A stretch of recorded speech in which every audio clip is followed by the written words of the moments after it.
ये थे अजय कुमार झा, जो बीजेपी प्रदेश कार्य समिति के सदस्य हैं और नरपतगंज के प्रबल दावेदार माने जाते हैं।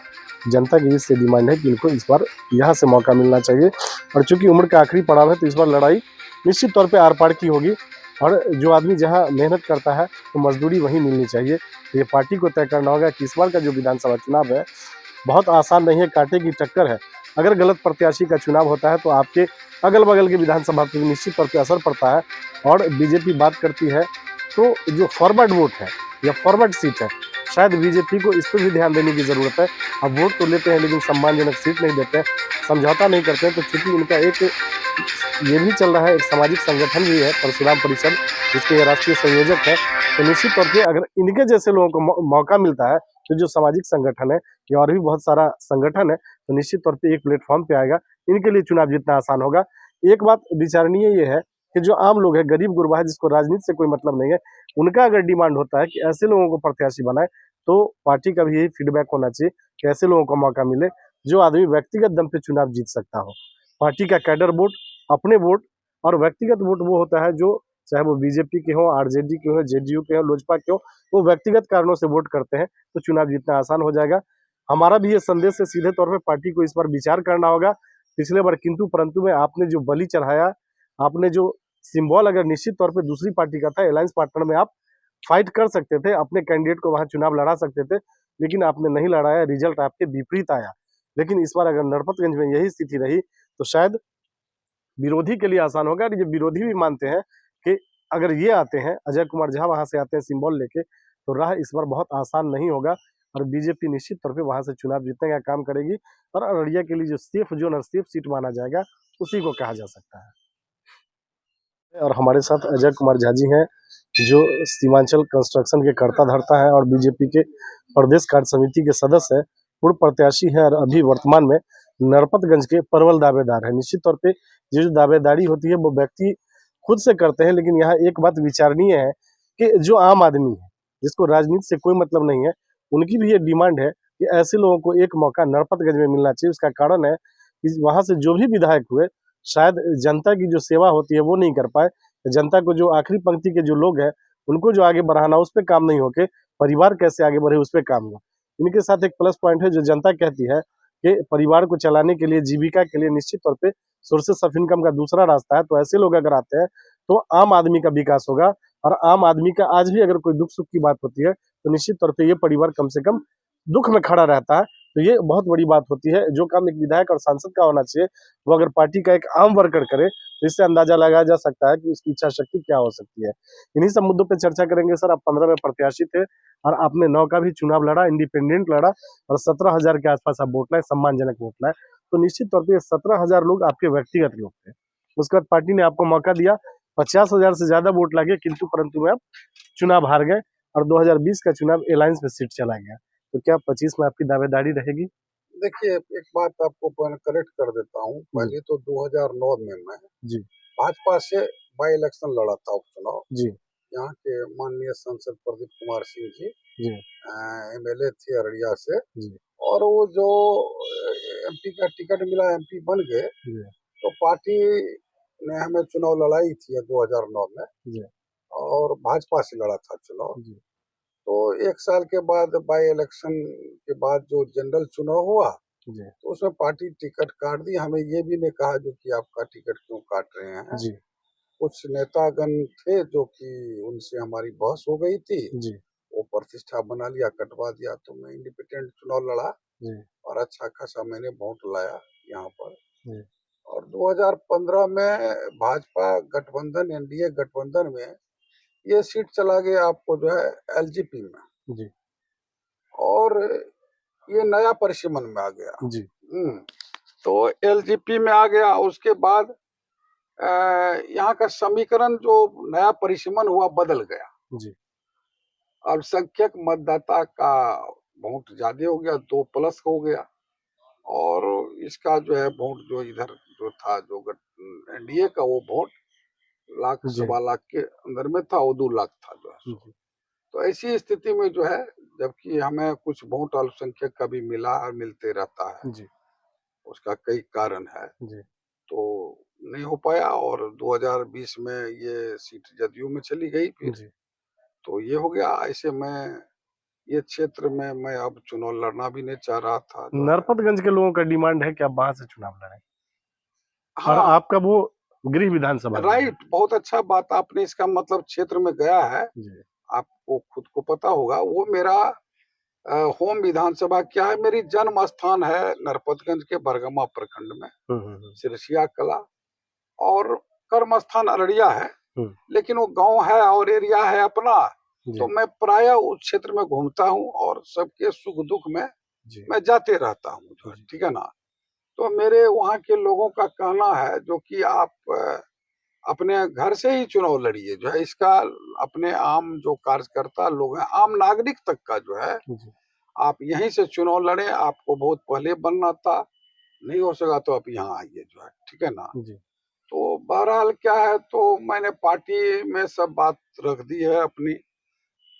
फर्स्ट चॉइस मेरा फॉरबिसगंज भी है। जी। उसका क्या है, तो फॉरबिसगंज में मेरे समाज का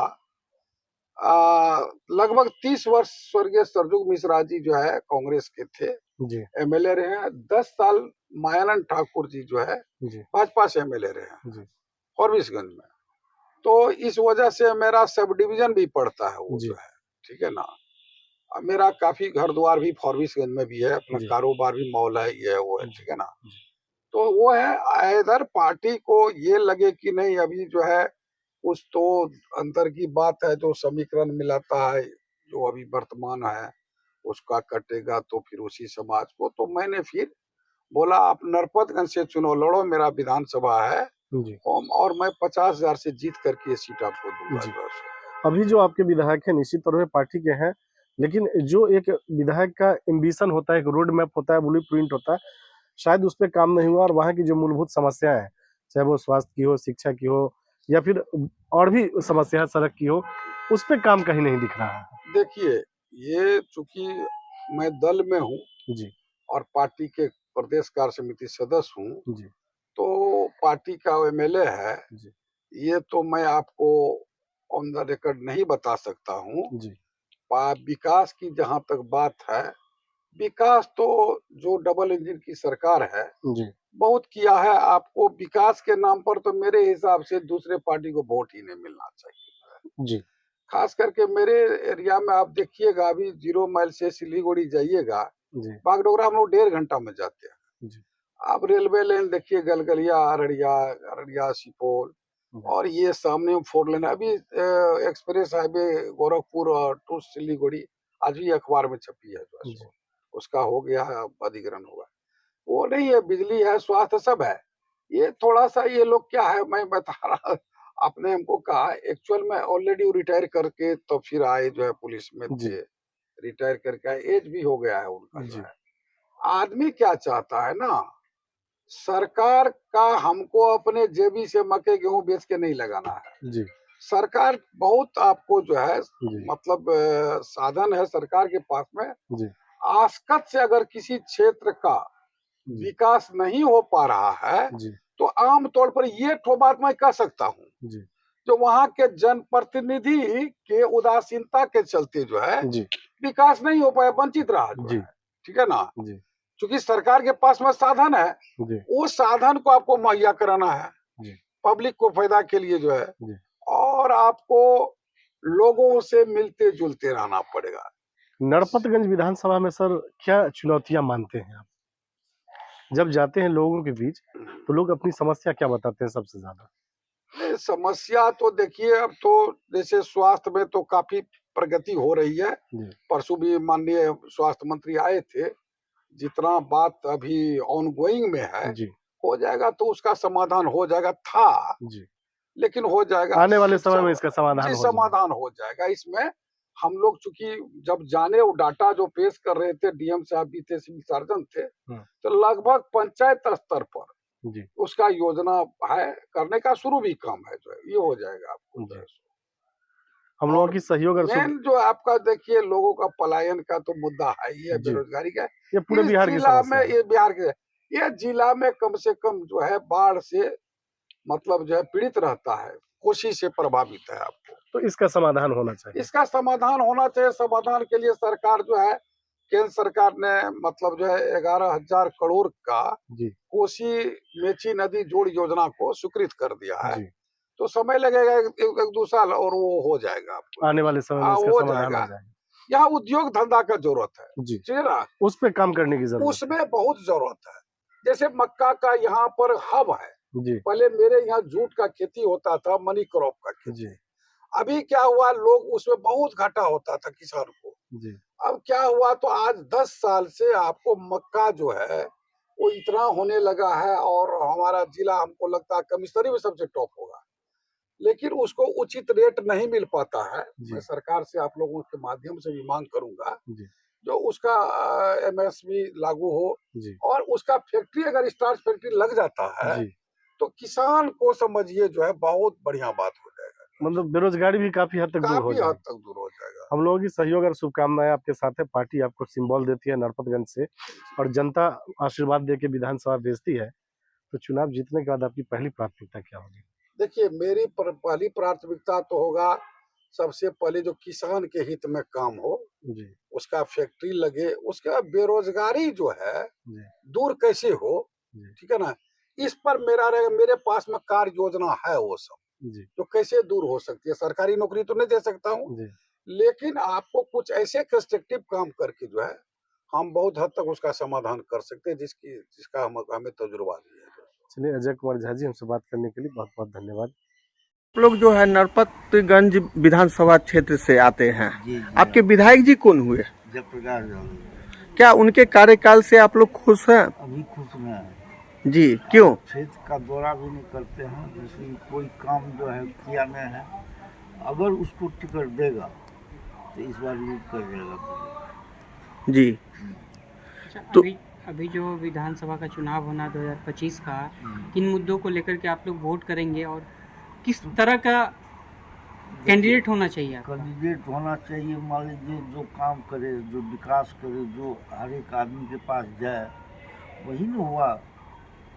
अब जो मान लीजिए जीत के गया, एक बार क्षेत्र घूमबे न करता, ना कि पुलिसिया रोब में जनता से कैसे लोग आना चाहिए? जो काम करे, विकास करे। जैसे कि हमारे नज़र में देखा जाए तो एक अररिया से हैं अजय कुमार झा जी, जी सबसे प्रबल दावेदार, सबसे अच्छे हम लोगों को सूट करने वाले तो वही दिख रहे हैं आजकल। जी उनका होम टाउन भी है, बहुत समय से प्रयासरत भी हैं, जी परंतु मौका नहीं मिल रहा है, ना पार्टी के द्वारा ना जनता का भी। इस बार यही मूड बनाया हुआ है कि अगर उनको टिकट मिलता है तो हम सब अपना जी जान झोंक देंगे। क्या लगता है, आप इतने इसके यकीन के साथ कह रहे हैं कि अजय जी को अगर मौका मिलता है तो?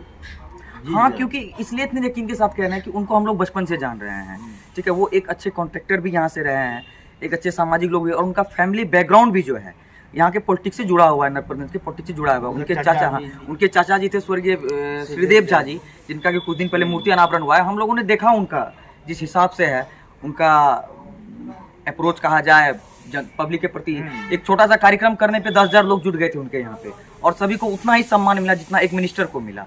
तो हम लोग क्यों नहीं कह सकते हैं? वो तो वैसे भी जब किसी पद पे ना रहते हुए भी, किसी ये ना रहते हुए बस अपने होम टाउन की माया को लेकर के, मुंह माया को लेकर के वो इतना करते हैं कि सप्ताह में 2 दिन 3 दिन 4 दिन तो हम लोग उनको देख लेते हैं, उनकी गाड़ी दिख जाती है यहाँ पे। जब वो किसी पोस्ट पे नहीं है, वो आते हैं, चाहे बाढ़ हो, चाहे किसी के घर में छोटा सा आग क्यों ना लग जाए, वो तो आते हैं, लोगों के सुख दुख में हाँ, हमेशा आते हैं, खड़े वो रहते आते हैं। हैं। तो अभी जो वर्तमान में जो विधायक है तो बीजेपी से हैं, बीजेपी से। क्या इस बार बीजेपी उनको टिकट देगी तो क्या लूज करेगा। यूज कर देगा? उनका रॉब पुलिसिया है, पुलिसिया रॉब में बात करते हैं वो, कौन? जो वर्तमान विधायक है। विधायक है। तो जी। सबसे बड़ी समस्या उनसे मुलाकात होना, सबसे बड़ी समस्या तो ये उनसे भेंट नहीं हो पाती है।